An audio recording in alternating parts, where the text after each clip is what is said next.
یا دوسرے اداروں میں زیر تعلیم ہیں، اے رب کریم ان بچوں اور بچیوں کی جوانیوں کو بے داغ رکھیے، اللہ ان کے دامن کو بے داغ رکھیے۔ ان کے ماں باپ نے اللہ ایسے اداروں کا انتخاب سوچ سمجھ کر کیا ہے، ان کے ماں باپ کی تمنا ہے کہ میرا بچہ علم میں بھی آگے بڑھے، تقوی میں بھی آگے بڑھے۔ اللہ ماں باپ کی تمناؤں کو پورا کر دیجئے، اللہ اساتذہ کی محنتوں کو قبول کر لیجئے، اللہ ان اساتذہ کی محنتوں کو قبول کر لیجئے۔ اللہ اس پورے علاقے کے اندر اللہ اپنے کرم سے توحید و سنت کی مزاج کو عام فرما، توحید و سنت کی مزاج کو عام فرما۔ اللہ ایک درخواست ہے آپ سے، ایک گزارش ہے، کریم رب، اے کریم رب، اے کریم رب، آج ہماری یہ دعا سن لیجئے۔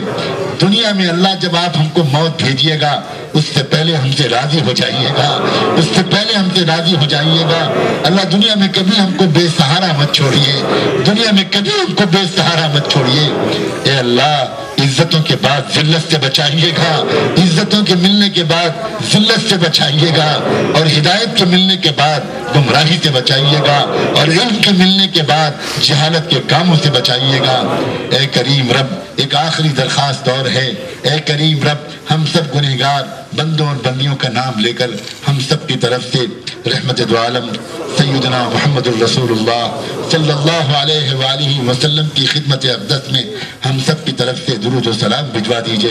ان پر اور ان کی آل پر، ان پر اور ان کے اہل بیت پر، صحابہ اور صحابیات پر، ازواج مطہرات پر، اللہ ذریت طیبہ پر، تابعین و تابعیات پر، اور ان کے نقش قدم پر چلنے والے تمام صالحین و صالحات پر، تمام اولیاء اللہ اور بزرگان دین پر، اور انہی کے راستے پر جینے اور مرنے کی ہم سب کو توفیق عطا فرما۔